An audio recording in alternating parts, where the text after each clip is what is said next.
नमस्कार, मैं Sangeeta from learner hub, the learning platform जहां पढ़ सकते हैं math, science, SST absolutely free at learnerhub.com।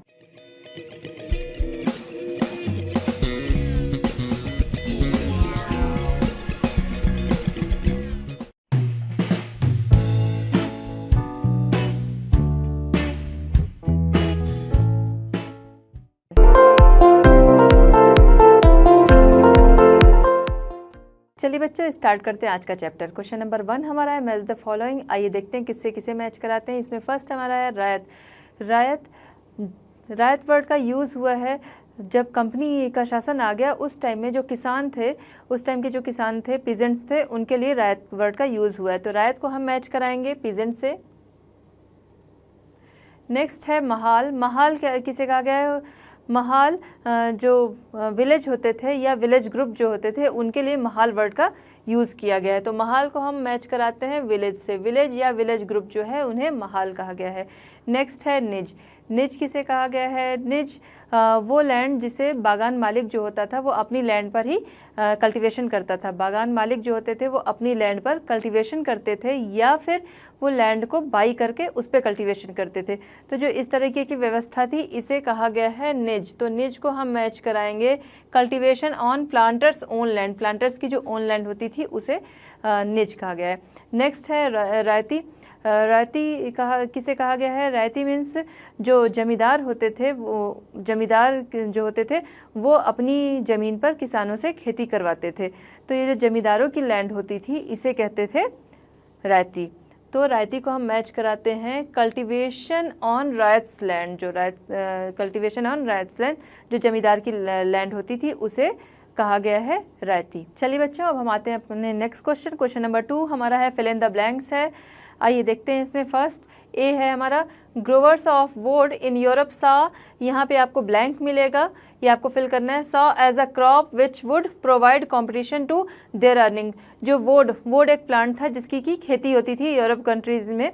तो उसके जो ग्रोवर्स थे उन्होंने अपनी अर्निंग में कंपटीशन देखा, अपनी अर्निंग में कमी देखी, अपनी अर्निंग में कंपटीशन देखा। किसकी वजह से? कौन सी ऐसी फसल थी जिसकी वजह से देखा? तो वो थी इंडिगो। इंडिगो जो था ये भारत में इसकी खेती होती थी जिसे कहते थे नील की खेती। इसका काम क्या होता था? इसका काम कपड़ों को कलर करने में आता था। ये ब्लू कलर का होता था। इसे यूज़ किया जाता था कपड़ों को कलर करने में। अब जो इंडिगो था और वुड था ये दोनों लगभग ब्लू कलर ही देते थे, लेकिन जो इंडिगो था जो भारत में नील की खेती होती थी इसका जो कलर था वो थोड़ा इसमें शाइन होती थी। वहीं उसकी जगह हम देखते हैं वुड को, तो वुड का जो कलर आता था वो थोड़ा फीका होता था, जिसकी वजह से यूरोपियन कंट्रीज़ जो थी वहाँ पर इंडिगो की डिमांड ज़्यादा हो गई। इसकी वजह से उन्हें अपनी जो अर्निंग थी उसमें खतरा दिखाई देने लगा। तो उन्हें अपने इंडिगो से अपनी अर्निंग में कंपटीशन दिखाई देने लगा। तो यहाँ पर हम फिल करते हैं इंडिगो, INDIGO। नेक्स्ट है बी पे हम आते हैं। बी है the demand for indigo increased in late 18th century Britain because of. जो 18th सेंचुरी के लेट में, 18th सेंचुरी के अंत तक में जो ब्रिटेन में इंडिगो की डिमांड जो है वो काफ़ी बढ़ जाती है, इंक्रीज़ हो जाती है काफ़ी। वो किस वजह से? वो इस वजह से क्योंकि वहाँ पर इसका इंडस्ट्रियलाइजेशन हो गया था। वहाँ पर इसकी डिमांड बहुत ज़्यादा हो गई थी। इसका इंडस्ट्रियलाइजेशन हो गया था यूरोप में इंडिगो का। तो यहाँ पर हम फिल करेंगे इंडस्ट्रियलाइजेशन। औद्योगिकरण वहाँ हो गया था जिसकी वजह से 18th सेंचुरी के लास्ट तक में इंडिगो की डिमांड वहाँ पे बहुत ज़्यादा बढ़ गई थी। नेक्स्ट हम आते हैं सी पर। सी है the international demand for Indigo was affected by the discovery of. किसकी डिस्कवरी के बाद इंटरनेशनल डिमांड उस इंडिगो की जो है वो अफेक्टेड हो गई थी? एक तो यहाँ पर लोगों ने इसकी खेती से मना कर दिया। क्योंकि जब इसकी खेती करते थे उन्हें मुनाफा भी नहीं हो रहे थे। उसके अलावा जहाँ पर भी इसकी खेती होती थी तो इसकी जड़ें जो होती थी वहाँ की मिट्टी को काफ़ी गहरी होती थी, ख़राब कर देती थी, जिससे नेक्स्ट वो यहाँ के लोग उस पर चावल की खेती नहीं कर सकते थे। तो काफ़ी उनका प्रेशर होता था, ब्रिटिशर्स का, कंपनी का काफ़ी प्रेशर होता था और इनकी कमाई भी नहीं होती थी, जिसकी वजह से इन लोगों ने मना कर दिया। तो इस वजह से वह सिंथेटिक कलर आए और सिंथेटिक कलर के आने की वजह से जो इंडिगो है इसकी डिमांड पे अफेक्टेड होती है इसकी डिमांड। तो यहाँ पर हम सिंथेटिक जो कलर्स आ जाते हैं उनकी वजह से अफेक्टेड होती है। तो यहाँ हम फिल करते हैं सिंथेटिक डाइज़। सिंथेटिक डाइज़ की वजह से इंडिगो की डिमांड जो है वो अफेक्टेड होती है। नेक्स्ट हम आते हैं डी पर। डी हमारा है the Champaran movement was against. Champaran movement जो कि गांधी जी के साथ स्टार्ट किया गया था 1917 में। तो ये चंपारण मूवमेंट जो था, चंपारण आंदोलन था, ये किसके अगेंस्ट था? ये था इंडिगो प्लांटर्स। इंडिगो प्लांटर्स जो थे वो जो ये पीजेंट थे, इंडिगो की जो खेती किया करते थे, इन पे बहुत ज़्यादा दबाव डालते थे। इसके अलावा उनसे बहुत ज़्यादा उसके बदले में बहुत ज़्यादा कर टैक्स मांगा जाता था, जिसकी वजह से इन्होंने इसकी खेती करने से मना कर दिया। इसी वजह से ये चंपारण आंदोलन जो है वो, चंपारण मूवमेंट जो है वो 1917 में स्टार्ट किया गया। तो the Champaran movement was against Indigo planters. Indigo planters जो थे उनके अगेंस्ट चंपारण मूवमेंट जो है वो स्टार्ट किया गया। चलिए बच्चों, हम आते हैं अपने next question, question number 3। Question number 3 हमारा describe the main features of the permanent settlement. Permanent settlement का जो मेन फीचर था उसे डिस्क्राइब करना है। आइए आंसर देखते हैं। The company finally introduce the permanent settlement in 1793। 1793 में कंपनी ने इंट्रोड्यूस कराया परमानेंट सेटलमेंट से। स्थायी बंदोबस्त की व्यवस्था जो है लॉर्ड कॉर्नवालिस के टाइम में 1793 में लाई गई। अब इस व्यवस्था के जो ये सेटलमेंट लाया गया, इसकी टर्म्स क्या थे वो आइए देखते हैं। The terms of the settlement, the kings and taluqdars were recognised as zamindar. जो राजा थे या तालुकदार थे, उन्हें एज अ जमींदार उन्हें रिकॉग्नाइज किया गया एज अ जमींदार की उन्हें का पद उन्हें दिया गया। They were asked to collect rent from the peasant and pay revenue to the company. उन्हें जिम्मेदारी क्या दी गई? उन्हें जिम्मेदारी दी गई कि आप रेंट कलेक्ट करिए, पीजेंट से रेंट कलेक्ट करिए और कंपनी को रेवेन्यू दीजिए। उन्हें जो ये पद दिया गया, इसके बदले में उन्हें कंपनी को रेवेन्यू पे करना था। अब जो कंपनी थी उसने ये चीज़ें फ़िक्स तो कर दी कि आपको हमें एक ये फ़िक्स अमाउंट देना है, और कंपनी ने बोला कि जो ये हम रेवेन्यू आपको देना है ये इंक्रीज़ नहीं होगा, जिसकी वजह से आप ज़्यादा मुनाफा कमा पाओगे। जो ज़मींदार थे उनसे कंपनी ने ऐसा कहा, इनके जो टर्म्स थे उसमें कहा गया कि जो आपको मुनाफा होगा वो ज़्यादा होगा, क्योंकि जो कंपनी है वो, कंपनी को जो रेवेन्यू पे करना है वो फ्यूचर में इंक्रीज़ नहीं होगा, वो एक फ़िक्स अमाउंट रहेगा, वो इंक्रीज़ नहीं होगा, जिसकी वजह से आपको ज़्यादा फ़ायदे होंगे। लेकिन ये रेवेन्यू ही इतना ज़्यादा था जिसे कि पे करना मुश्किल था, जिसकी वजह से कई ज़मींदार थे वो अपनी ज़मीन खो बैठे। इसके अलावा हम देखते हैं कि then the zamindars did not have an interest in improving the land. Some had lost their lands in the earlier years of the settlements. कुछ जमींदार जो कि नहीं रेवेन्यू जो है नहीं पे कर सके, तो वो अपनी ज़मीन को खो बैठे। और इसके अलावा उनको लगता था, कंपनी को लगता था कि इसकी वजह से जो ज़मींदार को फ़ायदे होंगे, जो हम लोग रेवेन्यू उनसे अमाउंट एक फ़िक्स अमाउंट लेंगे और उसको इंक्रीज़ नहीं करेंगे, जिसकी वजह से जो ज़मींदार हैं उनको फ़ायदे होंगे, और उस फ़ायदे की वजह से वो जो लैंड है उस पर ध्यान दे सकेंगे, उसकी देख रेख पे ध्यान दे सकेंगे, उसकी सुधार में ध्यान दे सकेंगे। लेकिन ऐसा हुआ नहीं, क्योंकि वो रेवेन्यू ही इतना ज़्यादा था कि उसमें इनका इंटरेस्ट आया नहीं। और इसके अलावा कुछ ज़मींदार जिन्हें लगा कि इसमें बिना कुछ लगाए ही, बिना कुछ इसमें कुछ भी बिना इसमें कुछ भी पूंजी लगाए बिना ही और कमाई हो सकती है, वो इसमें इस वजह से उन्होंने इसकी भूमि सुधार में, लैंड के जो सुधार में उन्होंने इस वजह से नहीं ध्यान दिया कि बिना कुछ लगाए ही उनका फ़ायदा हो रहा है। जब तक उन्हें फ़ायदा मिल रहा है तब तक उन्होंने उसकी ओर ध्यान नहीं दिया। और जो किसान थे उन्हें जो कर चुकाना पड़ता था, किसान को जो लगान देनी पड़ती थी, वो अगर नहीं चुका पाते थे तो उनसे भी उनकी लैंड जो होती थी वो ले ली जाती थी, जिसकी वजह से किसान जो थे वो जाके, जो उस समय महाजन कहा जाता था, महाजन से जाके वो कर्ज लेते थे इस लगान को चुकाने के लिए, और जो लगान को नहीं चुका पाते थे तो उससे उनकी जो ज़मीन है वो ले ली जाती थी। तो ये जो परमानेंट सेटलमेंट था, इसके अनुसार ज़मींदारों को ज़मीन दी गई, राजा और तालुकदार जो थे उन्हें ज़मींदार बनाया गया, और उन्हें पे करना होता था, एक रेवेन्यू अमाउंट, फिक्स रेवेन्यू का फिक्स अमाउंट पे करना पड़ता था, जो कि बहुत ज़्यादा था, जिसकी वजह से उन्हें इस पर इंटरेस्ट नहीं आया और न तो जो पीजेंट थे उन्हें ही ये नीति जो थी वो सही दिखी। चलिए बच्चों, नेक्स्ट हम आते हैं क्वेश्चन नंबर 4। क्वेश्चन नंबर 4 हमारा है, how was the mahalwari system different from the permanent settlement. Mahalwari system जो था वो परमानेंट सेटलमेंट से किस तरह डिफरेंट था। आइए इसमें आंसर देखते हैं। सबसे पहले Mahalwari system, Holt Mackenzie devised the new system which came into effect in 1822। Village were called mahal. Mahalwari system जो था वो 1822 में हॉल मैकेंजी ने लाया था। महालवारी सिस्टम, महाल जो वर्ड है ये इसका यूज़ उन्होंने विलेज के लिए किया। Mahal means village. तो जो महालवारी सिस्टम था, जो परमानेंट सेटलमेंट जो था उसकी जो नीतियाँ थी वो फेल हो गई। परमानेंट सेटलमेंट से लोग खुश नहीं हुए, न तो कंपनी को उतना रेवेन्यू मिला जैसा कि कंपनी ने सोचा था। तो उसकी वजह से नया सेटलमेंट लाने के लिए सोचा गया, जिसमें हॉल मैकेंजी ने 1822 में न्यू सेटलमेंट लाया, महालवारी सिस्टम। महालवारी सिस्टम के तहत क्या था, जो रेवेन्यू कलेक्ट होना था, रेवेन्यू कलेक्ट करने के लिए जो लॉर्ड मैकेंजी जो थे, लॉर्ड मैकेंजी का मानना था कि जो नॉर्थ इंडियन सोसाइटीज़ जो हैं वहाँ पर जो विलेज हैं उन्हें बहुत ज़्यादा इंपॉर्टेंस दी जाती है, जिसकी वजह से इन विलेज को जो है बनाए रखना ज़रूरी था।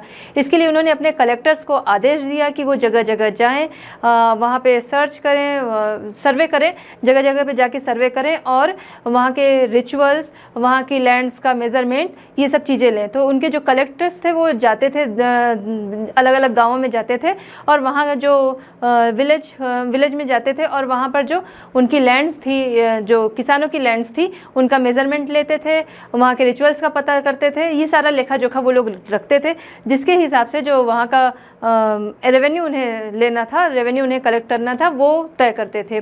तो जो ये रेवेन्यू वो तय करते थे वो ये फिक्स नहीं होता था।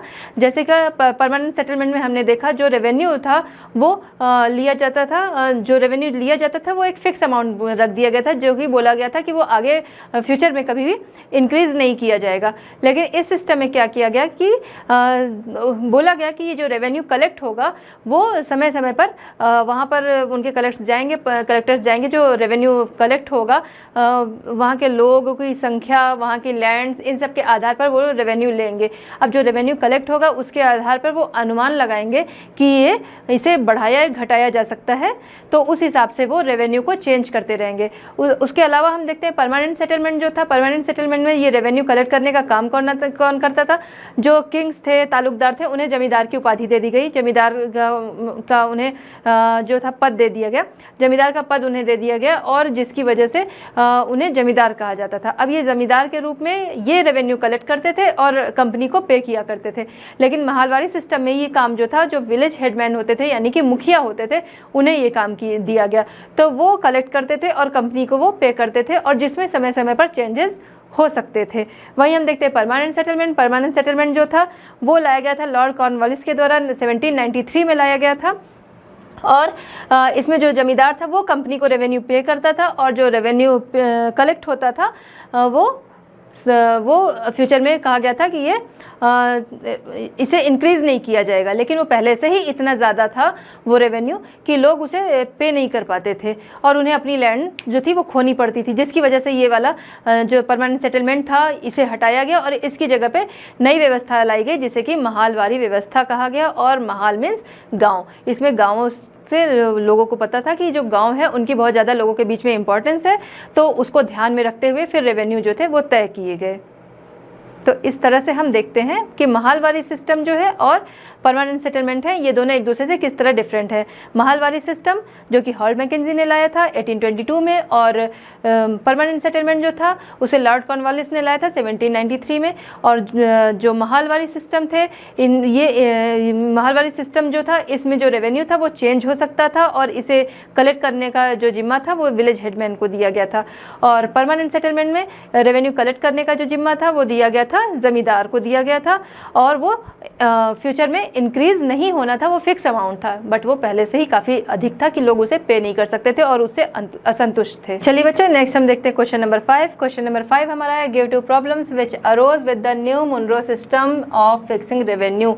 मुनरो सिस्टम के तहत जो फिक्सिंग रेवेन्यू था उससे होने वाली 2 प्रॉब्लम्स बतानी है। आइए आंसर देखते हैं। 2 problems which arose with the new Munro system of fixing revenue. Munro system के द्वारा जो फिक्सिंग रेवेन्यू लागू किया गया था उससे होने वाली 2 प्रॉब्लम्स, उसके साथ होने वाली 2 प्रॉब्लम्स जो थी वो इस प्रकार हैं। आइए देखते हैं। फर्स्ट इसमें है, driven by the desire to increase the income from land, revenue officials fix too high a revenue demand, peasant were unable to play, riots fled the countryside and villages become deserted in many regions। देखिए, जो पहले आया था permanent settlement, फिर उसके बाद mahalwari settlements, फिर आता है मुनरो सिस्टम। मुनरो सिस्टम जो है ये रीड और मुनरो के द्वारा लाया गया था, जिसे धीरे धीरे मुनरो ने पूरे साउथ इंडिया पर लागू कर दिया। इसके तहत जो ऑफिसर्स थे उनको लगा कि उन्होंने ज़्यादा इनकम के लालच में उन्होंने लैंड का जो रेवेन्यू था वो काफ़ी ज़्यादा बढ़ा दिया। लैंड रेवेन्यू की उन्होंने बहुत हाई लैंड रेवेन्यू की उन्होंने डिमांड की, जिसकी वजह से जो पीजेंट थे वो उसे पे नहीं कर पा रहे थे, और पे ना कर पाने की वजह से जो राइट्स थे, पीजेंट्स थे, ये उस गांव को छोड़कर भाग रहे थे, जिसकी वजह से वहाँ पे काफ़ी ज़्यादा इनकी कमी हो गई थी। गांव काफ़ी खाली हो जा रहा था, क्योंकि रेवेन्यू पे ना करने की वजह से जो पीजेंट्स थे, राइट्स जो थे, वो गांव को छोड़कर भाग रहे थे। नेक्स्ट हम देखते हैं, optimistic officials had imagined that the revenue system would transform the peasants into rich enterprising farmers but did not happen।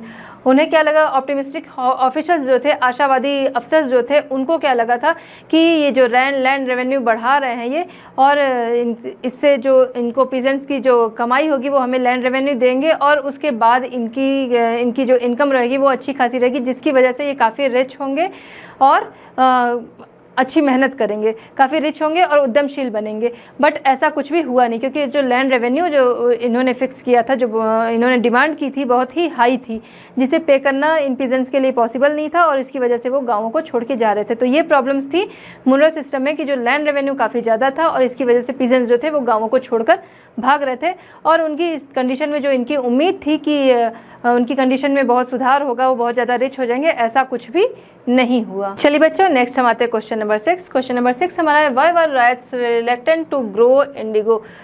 जो राइट्स थे वो इंडिगो की खेती से क्यों कतरा रहे थे, क्यों रिलेक्ट हो रहे थे? आइए आंसर देखते हैं।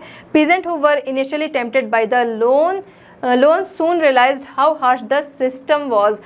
पीजेंट जो कि पहले अट्रैक्ट हो रहे थे नील की खेती के लिए, उन्हें बड़े ही आसानी से लोन इसमें मिल जाता था, इस वजह से वो अट्रैक्ट हो रहे थे इस खेती के लिए, क्योंकि उन्हें लगा कि इसमें लोन आसानी से मिल रहा है, जिससे उनकी वो खेती करेंगे, उनकी अच्छी उपज होगी, और उसकी वजह से वो लोन को उस उपज के बदले में उनको अच्छा अमाउंट मिलेगा, और वो लोन को भी पे कर लेंगे, और उनके पास अपने पास रखने के लिए भी अच्छा खासा अमाउंट बचेगा। लेकिन जल्दी ही उनको ये समझ में आ गया कि जब ये कटाई होती थी, ये प्लांटर्स को दे देते थे, उसके बदले में इन्हें बहुत ही कम अमाउंट मिलता था। जो कम अमाउंट होता था उससे उनका लोन चुकाना ही मुश्किल होता था, और नेक्स्ट जो क्रॉपिंग थी इंडिगो की, उसके लिए उन्हें फिर से लोन मिल जाता था। अब उनको पुराना लोन भी पे करना था और नया लोन फिर से मिल गया, जिसकी वजह से जो लोन उन्हें पे करना होता था, जो उन्हें लोन चुकाना होता था, इसका कभी भी अंत नहीं होता था, और ये साइकिल जो थी वो चलती रहती थी। तो इसकी वजह से इनको समझ में आ गया कि ये इनके लिए बहुत ही नुकसानदेह, इस तरह से कभी भी इस लोन का अंत नहीं होगा, और वो इसकी खेती से कतराने लगे। नेक्स्ट हम देखते हैं, the planters usually insisted that indigo be cultivated on the best soils in which peasants prefer to cultivate rice. Indigo, moreover, had deep roots and it exhausted the soil rapidly. After an indigo harvest, the land could not be sown with rice. जो peasant थे वो जो planters थे वो peasant पे pressure डालते थे कि जो उनकी बेस्ट लैंड है उस पे ही वो इंडिगो की खेती करें। बट जो प्लांटर्स थे वो प्रेफर करते थे राइस की, जो उनकी बेस्ट लैंड होती थी वो राइस के लिए वो प्रेफर करते थे कि उस लैंड पे वो राइस ही उगाएंगे।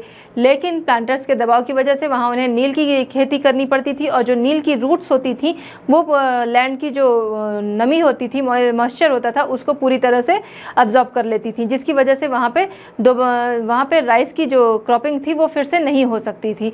तो इसकी वजह से वो लैंड जो थी वो ख़राब हो जाती। इस वजह से भी जो पीजेंट्स जो थे वो नील की खेती से कतराने लगे। तो ये रीज़न्स थे जिसकी वजह से नील की खेती से जो किसान थे, राइट्स थे, वो कतराने लगे, क्योंकि एक तो लोन का उन पे काफ़ी प्रेशर रहता था, दूसरा उनकी जो अच्छी लैंड थी, उनकी गुड लैंड्स जो थी जिसमें वो राइस की क्रॉपिंग करना चाहते थे, वहाँ नील की क्रॉपिंग की वजह से वो जो लैंड थी वो ख़राब हो जाती थी और दोबारा वहाँ राइस की खेती नहीं हो सकती थी। तो ये रीज़न्स थे जिसकी वजह से जो राइट्स थे वो नील की खेती से कतराने लगे। चलिए बच्चों, नेक्स्ट हम चलते हैं क्वेश्चन नंबर 7। क्वेश्चन नंबर 7 हमारा है, what were the circumstances which led to the eventual collapse of indigo production in Bengal. Bengal में इंडिगो प्रोडक्शन जो था वो किन सिचुएशंस में कोलैप्स कर गया। आइए आंसर देखते हैं। आंसर हमारा है, in March 1859,000 of ryots in Bengal refuse to grow indigo. Ryots refuse to pay rents to the planters. Eden was trying to placate the peasants and control an explosive situation, but his action was read as support for the rebellion. देखिए 1857 में भी कुछ विद्रोह हुए नील की खेती के खिलाफ, जिससे कि जो कंपनी थी वो काफ़ी डरी हुई थी। वहीं पे अगले विद्रोह के लिए वो डरी हुई थी, कहीं कोई अगला विद्रोह ना। वहीं 1859 में बहुत बड़ा विद्रोह होता है जिसमें करीब 1000 रैट्स जो थे जिन्होंने भाग लिया और उन्होंने नील की खेती करने से मना कर दिया, बिल्कुल रिफ्यूज़ कर दिया इंडिगो कल्टीवेशन से। और इसके अलावा उन्होंने प्लांटर्स को जो रेंट पे करना था उससे भी मना कर दिया, क्योंकि उसके नील की खेती से उन्हें बहुत ज़्यादा नुकसान हो रहा था। इसकी वजह से उन्होंने जो प्लांटर्स थे उनको रेंट पे करने से भी मना कर दिया। अब जो ये सिचुएशन थी वो बहुत ज़्यादा जो विद्रोह था वो धीरे धीरे बहुत ज़्यादा बढ़ता गया, जिसकी वजह से ईडन एशले जो थे उन्होंने वहाँ का दौरा किया और Eden was trying to placate. Eden ने जो पीजेंट्स थे उन्हें शांत कराने की कोशिश की और जो एक्सप्लोसिव सिचुएशन हो गई थी इसे उन्होंने कंट्रोल में करना चाहा, जिसकी वजह से वो उनके बीच में गए, उन्हें समझाया और उनका ये जो एक्शन था इसकी वजह से प्लांटर जो राइट्स थे, जो पीजेंट्स थे, उन्हें ये लगा कि जो ईडन है वो उनके साथ हैं। अचानक से ये खबर भी फैल गई कि जो रानी विक्टोरिया हैं उन्होंने भी वो भी इनके समर्थन में इंडिगो की जो खेती कर रहे थे इनके समर्थन में वो भी हैं, जिसकी वजह से विद्रोह जो था लगा कि सरकार का भी समर्थन उन्हें मिल रहा है। इसकी वजह से विद्रोह धीरे धीरे बहुत ही ज़्यादा बढ़ गया, जिसकी वजह से एक कमीशन बैठाई गई। Government set up the indigo commission to enquire into the system of indigo production. Indigo production जो था इसके लिए इसकी जांच के लिए, जो ये विद्रोह हो रहा था इसकी जांच के लिए इंडिगो जो नील की खेती हो रही थी इसके लिए कमीशन बिठाया गया, जिसने की जांच की और इसमें उन्होंने प्लांटर्स को दोषी पाया। जो प्लांटर्स थे उसे उन्होंने दोषी पाया और उनका जो काम लेने का तरीका था इसकी उन्होंने बहुत ही ज़्यादा आलोचना की। इसके अलावा उन्होंने बोला, इसके अलावा जो कमीशन